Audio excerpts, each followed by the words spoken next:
So when is it time to retire? When are you done as a DJ? It's a good question. A lot of people think it's an age issue. Well, when I was a young DJ, I thought, you know what? I don't want to be that old guy on stage. I don't want to look ridiculous up there and be out of touch. So I need to find a new career before I get old. Well, at the time, my perception of old was probably about 30 years old. So obviously that didn't work out for me. If you haven't guessed, I'm well over 30. So that's not really a factor as far as I'm concerned. To a lot of people it is. Some people, they have families, they have children, they don't want to be gone for the weekends, they knock it off. But then sometimes when the kids get a little older, they step back into it. You can go into a semi-retirement because of family obligations or whatever, and then do it again at a later date. It's always an option. But how old is too old? One of my friends on Facebook, Maurice Dubois, told me a story last week. He's been a DJ for, let's say, quite a while and went semi-retired until his sons got interested in it. Here's what he said. We are into karaoke but are taking DJ gigs when people ask. We aren't looking for jobs but they seem to keep coming in. No, we aren't one of those cut-price DJs. This old fart is still right in there with the younger generation and loving every minute of it. Maurice turned 80 last week.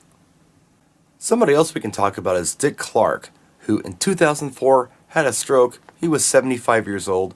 He died last year at 82, but he'd been doing New Year's Rockin' Eve all that time. He didn't stop. My buddy Alan All actually knew Dick Clark. Here's a quote from him. Dick Clark was a client of my family's and he knew I was a DJ. While he stopped doing radio a while back before he died, he told me producing his New Year's Rockin' Eve show was still DJing because he was still picking the tunes and the programming. The only difference was instead of the record, he was picking the artists and their live performances. He already knew which songs were going to be performed, so he DJ'd pretty much until he passed away. Speaking of stroke, I had one of those back in 2011. I was a paraplegic, I was blind, and I had a speech impediment. Now I've made a lot of improvements, but I still only have one good hand and one great leg. My other leg kind of works, I can walk, but my right arm and my right hand are pretty much useless. And I'm a mobile DJ. I'm not lucky like Dick Clark where I have people doing things for me, roadies, assistants, all that.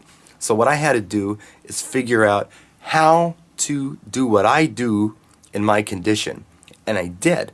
I built a mobile DJ system that I could handle. I could set up and break down and operate and put on a great performance. So it's not a disability thing. It's not a physical ability thing. It's not an age thing. The only thing it is attitude and determination. And that's all up here and right here.